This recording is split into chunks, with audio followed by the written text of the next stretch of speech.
Uttarakhand high court की प्रथम महिला मुख्य न्यायाधीश किसे नियुक्त किया गया है? तो इसका सही उत्तर हो जाएगा रितु बहारी। तो रितु बहारी को दोस्तों आप सभी को पता है कि प्रथम महिला मुख्य न्यायाधीश होने का गौरव प्राप्त है उत्तराखंड का, बिल्कुल आपको याद रखना है। बेबी रानी मौर्य दोस्तों राज्यपाल रह चुकी हैं। कल्पना सैनी दोस्तों राज्यसभा सदस्य के रूप में। अगला प्रश्न है यहाँ पर हमारा, और इसका सही उत्तर हो जाएगा प्रथम महिला मुख्य न्यायाधीश, ये हो जाएगा रितु बहारी। अगला प्रश्न है, राज्य सरकार को 2025 तक ड्रग फ्री बनाने के लिए कौन सा अभियान शुरू किया जाएगा? तो उत्तराखंड राज्य सरकार को 2025 तक ड्रग फ्री बनाने के लिए दोस्तों कौन सा अभियान यहाँ पर चलाया जाएगा? इसका सही उत्तर हो जाएगा नशा मुक्त ग्राम, नशा मुक्त शहर। नशा मुक्त ग्राम, नशा मुक्त शहर, ऑप्शन नंबर डी इसका बिल्कुल सही उत्तर है। अगला प्रश्न है, गोपेश्वर त्रिशूल लेख में किस लिपि का प्रयोग हुआ था? अच्छा प्रश्न है। गोपेश्वर त्रिशूल लेख दोस्तों कहाँ से मिले? चमोली से। तो गोपेश्वर चमोली में है। यहाँ से दोस्तों एक तो संक लिपि है और एक दक्षिणी ब्राह्मी लिपि, यानी कि दोनों लिपि का प्रयोग हुआ है, एक तो संक लिपि भी और दक्षिणी ब्राह्मी लिपि भी। इसका यहाँ पर सही उत्तर हो जाएगा ए और सी दोनों का। अगला प्रश्न है, मेजर जनरल वुड के नेतृत्व में अंग्रेजों द्वारा किस स्थान पर आक्रमण किया गया? वुड ने दोस्तों कहाँ से किया था? ये किया था गोरखपुर से। ऑप्शन नंबर बी होगा इसका सही उत्तर, जिलेस्पी खलुंगा किला। इसका सही उत्तर हो जाएगा वुड ने दोस्तों कहाँ से किया था? ये किया था गोरखपुर से, गोरखपुर। अगला प्रश्न है, कुमाऊं में ब्रिटिश शासन का स्वर्णकाल कहलाता है? अच्छा प्रश्न है, कई बार पूछा जा चुका है। ब्रिटिश शासन का स्वर्णकाल, तो दोस्तों इसका सही उत्तर हो जाएगा हेलिड बैटन। हेलिड बैटन इसका सही उत्तर है। हेनरी रैमजे यहाँ पर नहीं कर रहे हैं। कुमाऊं में ब्रिटिश शासन का स्वर्णकाल दोस्तों एग्जाम में आएगा तो ये हो जाएगा हेलिड बैटन। कुमाऊं का राजा दोस्तों ये किसे कहा जाता था? ये कहा जाता था हेनरी रैमजे को। अगला प्रश्न है यहाँ पर हमारा, किनके द्वारा कौसानी में लक्ष्मी आश्रम की स्थापना की गई? कई बार पूछा जा चुका है ये प्रश्न। 1941 में लक्ष्मी आश्रम की स्थापना दोस्तों की थी किसने? सरला बहन ने। ऑप्शन नंबर सी हो जाएगा इसका सही उत्तर। यमुना व अमलावा नदी के तट पर स्थित कालसी किस जनपद में स्थित है दोस्तों? कालसी देहरादून में है। और कालसी दोस्तों किस नदी के तट पर है? एक प्रश्न ऐसे भी बन सकता है। तो यमुना और अमलावा नदी के तट पर स्थित है कौन सा? कालसी। तो ऑप्शन नंबर ए हो जाएगा इसका सही उत्तर। अगला प्रश्न है, गढ़वाल राजा जो गोरखाओं द्वारा पराजित होकर युद्ध में मारा गया। गढ़वाल का राजा जो गोरखाओं द्वारा पराजित होकर युद्ध में मारा गया, तो कौन सा वो राजा था दोस्तों? ये हो जाएगा प्रद्युम्न शाह, प्रद्युम्न शाह। जबरदस्त प्रश्न है, याद रखिएगा। ऑप्शन नंबर बी होगा इसका सही उत्तर। अगला प्रश्न है यहाँ पर हमारा, राजकीय मडुआ अनुसंधान संस्थान दोस्तों ये कहाँ पर है? चमोली में तो है। अब चमोली के ही यहाँ पर चार ऑप्शन है, गोपेश्वर, पिपली कोठी, पीपल कोठी और नंदप्रयाग या फिर ग्वालदम। तो इसका सही उत्तर हो जाएगा दोस्तों पीपल कोठी चमोली में है राजकीय मडुआ अनुसंधान संस्थान। अगला प्रश्न है, उत्तराखंड राज्य के किस जनजाति का संबंध आग्नेय वंशी कोल किरात जातियों से संबंध माना जाता है? जौनसारी, भूटिया, राजी या फिर बुक्सा। तो दोस्तों इसका सही उत्तर हो जाएगा राजी का। ऑप्शन नंबर सी हो जाएगा इसका सटीक उत्तर। अगला प्रश्न है, विष्णुगाड़ पीपल कोठी जल विद्युत परियोजना किस नदी पर विकसित की गई है? चमोली जनपद में है। अब चमोली में देखिए यमुना तो है नहीं, साबरमती ये भी गलत। तो अलकनंदा इसका सही उत्तर हो जाएगा option number D, Vishnugad people कोठी जल विद्युत परियोजना चमोली में है, अलकनंदा नदी पर। अगला प्रश्न है, उत्तराखंड के सौका एवं तिब्बत के हुणिया व्यापारियों के बीच अनुबंध रूप कहलाता था। अच्छा प्रश्न है दोस्तों, ये हो जाएगा कुंडाखार प्रथा। दोस्तों कुंडाखार एक प्रथा थी जो कि तिब्बत व हुड़ियों के बीच अनुबंध का रूप था, कुंडाखार प्रथा। ये आपको याद रखना। कुकराला दोस्तों कर था, ये कुत्तों के लिए लिया जाता था। तो ये हो जाएगा ऑप्शन नंबर ए इसका सटीक उत्तर हो जाएगा। उत्तराखंड के सौकायम तिब्बत हुड़ियों व्यापारियों के बीच अनुबंध दोस्तों ये हो जाएगा कुंडाखार प्रथा, ऑप्शन नंबर ए।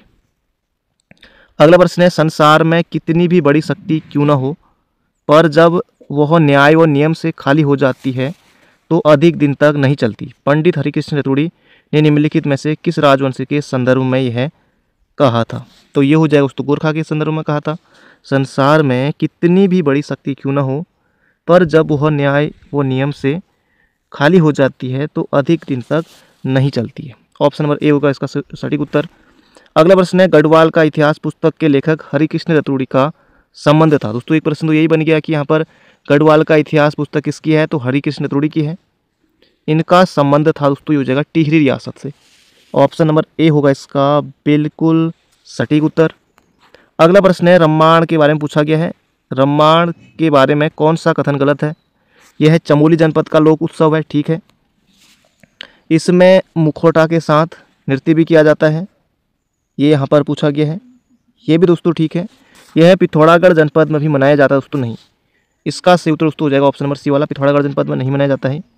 इसको यूनेस्को द्वारा विश्व विरासत घोषित किया गया है। 2 अक्टूबर 2009 को यूनेस्को ने इसको विश्व विरासत घोषित किया था, रम्माण उत्सव को, ये भी ठीक है।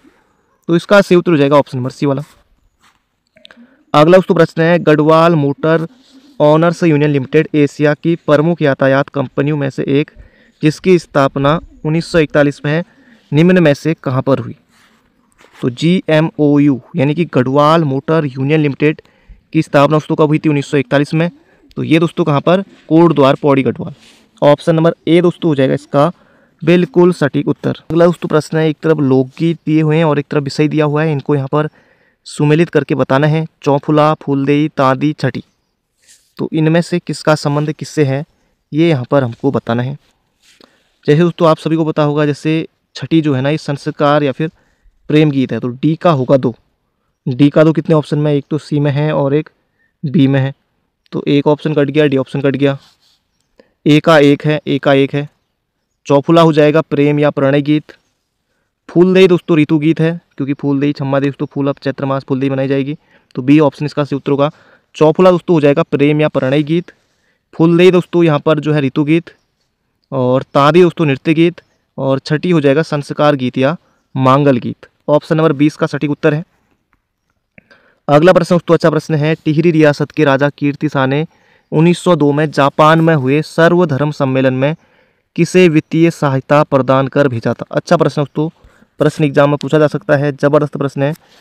इसका यहाँ पर सही उत्तर होगा ऑप्शन नंबर ए, इसका सही उत्तर हो जाएगा स्वामी राम तीर्थ को भेजा था कीर्ति शाह ने 1902 में जापान में हुए सर्वधर्म सम्मेलन में। बिल्कुल आपको मोहजबानी याद रखना है, प्रश्न एग्जाम में पूछा जा सकता है। इसका सही उत्तर हो जाएगा स्वामी राम तीर्थ को। अगला प्रश्न है, दारमा घाटी, ब्यास घाटी, सौर घाटी, दोस्तों ये कहाँ पर है? पिथौरागढ़ में। दारमा घाटी, ब्यास घाटी, सौर घाटी, सभी दोस्तों कहाँ पर है? पिथौरागढ़ में है। अगला प्रश्न है, थारू जनजाति में झुमड़ा किसके लिए प्रयुक्त किया जाता है? झुमड़ा दोस्तों थारू जनजाति में क्या है, ये यहाँ पर पूछा गया दोस्तों। ये एक नृत्य गीत है थारू का। झुमड़ा किस जनजाति का नृत्य गीत है? थारू जनजाति का। प्रश्न ऐसे भी बन सकता है, थारू जनजाति में झुमड़ा किसके लिए प्रयुक्त किया जाता है? ये हो जाएगा नृत्य गीत। अगला प्रश्न दोस्तों, 4 मेले यहाँ पर दिए गए हैं, इनको यहाँ पर बताना है कौन सा सुमेलित नहीं है। मानेश्वर मेला चंपावत में, टपकेश्वर मेला देहरादून में, सोमनाथ मेला अल्मोड़ा, विकास मेला दोस्तों देहरादून नहीं, ये चमोली में लगता है। इसका सही उत्तर होगा यहाँ पर हमारा ऑप्शन नंबर डी। अगला प्रश्न है, श्रीदेव सुमन के बारे में दोस्तों यहाँ पर आपको बताना है। पिता का नाम, पत्नी का नाम, मूल नाम, माता का नाम। अब मूल नाम दोस्तों पूछा जा सकता है, पत्नी का नाम भी पूछा गया है एग्जाम में, बाकी इन दो को भी याद रख ही लेंगे हम। तो इनके दोस्तों जो पत्नी का नाम था ना, वो क्या था? एग्जाम पूछा गया तो विनय लक्ष्मी होगा पत्नी का नाम, तो डी का होगा 3। डी का 3 एक ही ऑप्शन में है, ऑप्शन नंबर ए हो जाएगा इसका सही उत्तर। पिता का नाम हरिराम बडोनी, श्रीदत्त बडोनी दोस्तों हो जाएगा इनका मूल नाम, और तारा देवी हो जाएगा माता का नाम, और विनय लक्ष्मी हो जाएगा इनकी पत्नी का नाम। तो दोस्तों ऑप्शन नंबर ए बनेगा इसका सही उत्तर। इनका दोस्तों मूल नाम क्या था? तो मूल नाम हो जाएगा इनका श्रीदत्त बडोनी। हरिराम बडोनी पिता का नाम था, तारा देवी माता का नाम, विनय लक्ष्मी पत्नी का नाम, श्रीदेव सुमन का। अगला प्रश्न है, कप्पू चौहान, माधो सिंह भंडारी तथा कालू भंडारी निम्नलिखित किस नृत्य के विशेषज्ञ रहे हैं? ये यहाँ पर आपको बताना है। तो ये हो जाएगा रणभूत नृत्य के रहे हैं, ऑप्शन नंबर डी होगा इसका सटीक उत्तर। अगला दोस्तों प्रश्न है यहाँ पर हमारा, उत्तराखंड राज्य के कुछ भागों में घाटियों के समतल भूमि को कहा जाता है। बिल्कुल आसान प्रश्न है, इसका सही उत्तर हो जाएगा सैण। उत्तराखंड राज्य के कुछ भागों में घाटियों के समतल भूमि को दोस्तों कहते हैं सैण। अगला प्रश्न है, रम्माण मेले का आयोजन किस जिले में होता है? दोस्तों चमोली जिले में होता है, ऑप्शन नंबर 20 का सटीक उत्तर होगा।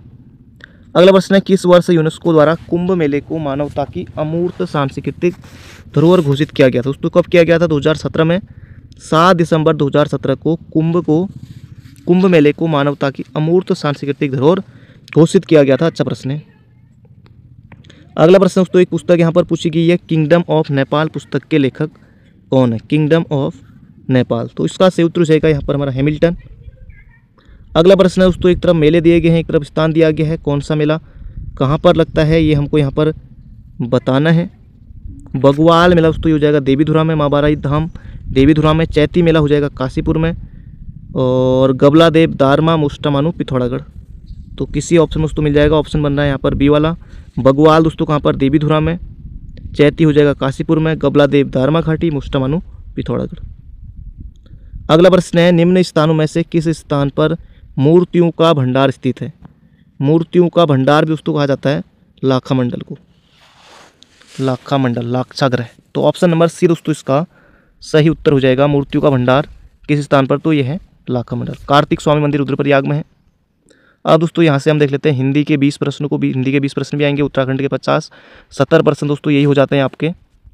40 क्वेश्चन CDP के रहेंगे, बाकी GK GS और रीजनिंग और कुछ क्वेश्चन मैथ्स के भी रहेंगे। यहाँ पर आपको बताना है सूर्य का पर्यायवाची कौन सा नहीं है। अंशुमाली है, दिवाकर है, दिनकर है, राकेश दोस्तों नहीं है, चंद्रमा का है। ऑप्शन नंबर सी होगा इसका सटीक उत्तर। उत्तर का विलोम नहीं है। उत्तर का विलोम दोस्तों दक्षिण कर सकते हैं, बिल्कुल कर सकते हैं। प्रश्न का भी उत्तर कर सकते हैं, उत्तर का अनुत्तर भी कर सकते हैं। पूर्व दोस्तों नहीं होगा, पूर्व पश्चिम। तो ऑप्शन नंबर सी होगा इसका सटीक उत्तर। तत्सम शब्द है, नारियल तद्भव है। नारियल का नारिकेल होता है, नारियल का नारिकेल होता है। तुरंत, तुरंत का त्वरित होता है, तुरंत का त्वरित होता है। उपरोक्त तत्सम है, उपर्युक्त होता है इसका। और तत्सम हो जाएगा आलस्य, आलस्य का होता है आलस, आलस होता है। अगला प्रश्न है, तद्भव शब्द है, उजास, निश्वास, उच्छ्वास या फिर उल्लास। जल्दी से यहाँ पर आपको बताना है, तो ये हो जाएगा दोस्तों उजास, तद्भव हो जाएगा।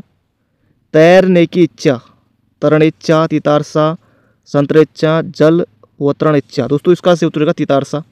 ऑप्शन नंबर 20 का बिल्कुल सटीक उत्तर है, तैरने की इच्छा। अगला प्रश्न है, बुरे उद्देश्य से की गई गुप्त मंत्रणा के लिए एक शब्द। तो इसे दोस्तों कहते हैं दुर्भिसंधि। बुरे उद्देश्य से की गई गुप्त मंत्रणा के लिए दोस्तों एक शब्द है, ये हो जाएगा दुर्भिसंधि। अगला प्रश्न है, उन उपसर्ग से बना शब्द है। 29, 19, कौन सा होगा उन उपसर्ग से बना शब्द। तो दोस्तों इसका सही उत्तर हो जाएगा 19। अगला प्रश्न है, वर्ण में इक प्रत्यय लगाने पर बनने वाला शब्द होगा वर्णिक। ऑप्शन नंबर डी होगा इसका सटीक उत्तर, वर्णिक। वर्ण में इक प्रत्यय लगने पर बनेगा वर्णिक। अगला प्रश्न है, मानव मात्र को गीता के महात्म्य से परिचित होना अनिवार्य है। दोस्तों ये महात्म्य जो है ना, वर्तनी बतानी है। तो और मो दोनों आधे रहते हैं इसमें, तो और मो जिसमें भी यहाँ पर आधे होंगे वो हो जाएगा सही उत्तर। तो ये हो जाएगा यहाँ पर हमारा बी वाला। ये महा लिख दिया, गलत हो जाएगा क्योंकि महा होता है ना, महा, महात्म्य। तो ऑप्शन नंबर बी बनेगा इसका सटीक उत्तर। अगला प्रश्न है, निम्न में से शुद्ध वाक्य का चयन करना है यहाँ पर हमको। भारत ने चंद्रयान 2 लॉन्च किए हैं आ गया, गलत है। लॉन्च की है, गलत। किए हैं नहीं, भारत ने चंद्रयान 2 लॉन्च किया है, सिंपल साधारण।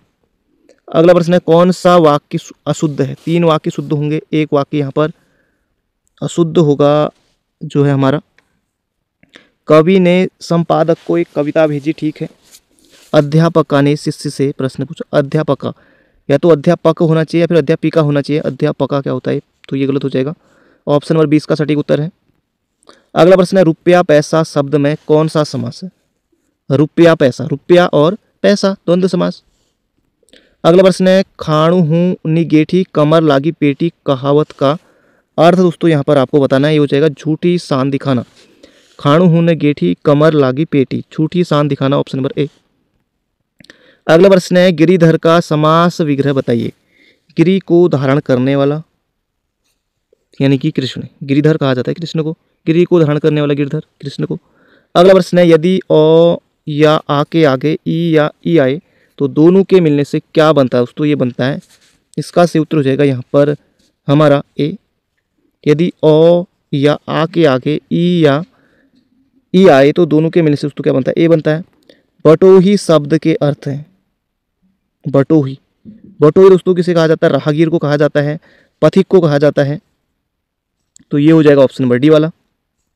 अगला प्रश्न है, अयादि संधि का उदाहरण नहीं है। नायक बिल्कुल है, नाइक, नाविक, वागीश। तो कौन सा दोस्तों इसका सही उत्तर होगा, ये होगा ऑप्शन नंबर डी, वाक धन ईश, वागीश, वाक धन ईश, वागीश, ऑप्शन नंबर डी, क्योंकि इसमें आदि संधि नहीं है, व्यंजन संधि है। तो इनमें बाकी में नायक हो गया, नाविक हो गया, नायक हो गया, इनमें आदि संधि है। मुहावरे का अर्थ है कथा का बैगन। कथा का बैगन यानी कि दोस्तों या फिर थाली का बैगन या कथा का बैगन, ये हो जाएगा केवल दूसरों के लिए उपदेश, केवल दूसरों के लिए उपदेश। थाली का बैगन यानी कि सिद्धांतहीन व्यक्ति, कथा का बैगन यानी कि केवल दूसरों के लिए उपदेश। सोने में सुगंध मुहावरे का सही अर्थ यहाँ पर आपको बताना है, सोने में सुगंध। सुंदर वस्तु में और गुण होना यानी कि सोने में सुगंध, इसका सही उत्तर यही हो जाएगा कि सुंदर वस्तु में और गुण होना यानी कि सोने में सुगंध। अगला प्रश्न है, परभुता पाई काहू मद नाही मुहावरे का अर्थ दोस्तों यहाँ पर आपको बताना है। इसका सही उत्तर हो जाएगा शक्ति पाने पर व्यक्ति अभिमानी हो जाता है। परभुता पाई काहू मद नाही यानी कि शक्ति पाने पर व्यक्ति अभिमानी हो जाता है। बात तो बिल्कुल ठीक है।